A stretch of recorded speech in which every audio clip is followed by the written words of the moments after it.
Chị có tin không, với một mẫu xe hạng A nhưng lại sở hữu có chiều dài cơ sở đâu đó là gần hạng B, một mẫu xe mới âm thầm khuấy đảo thị trường. Không chỉ gặm bất ngờ, chiếc xe điện này đầy ắp công nghệ vượt trội cũng như có mức giá phải chăng hợp lý, khiến nhiều người phải suy nghĩ lại một mẫu xe cùng phân khúc. Vì điều gì khiến mẫu xe này bán chạy và đang dần chiếm lĩnh thị trường? Cùng em Tính khám phá ngay sau đây.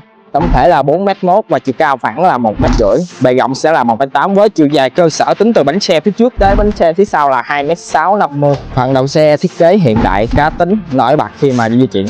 Nội thất sang trọng với thiết kế giống như là một không gian gia đình, một cái cảm giác ấm cúng.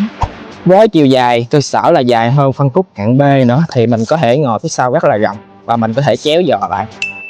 Với phần đuôi xe thiết kế rất là nổi bật với hai cụm đèn tách biệt và chữ Geely rất là sang trọng.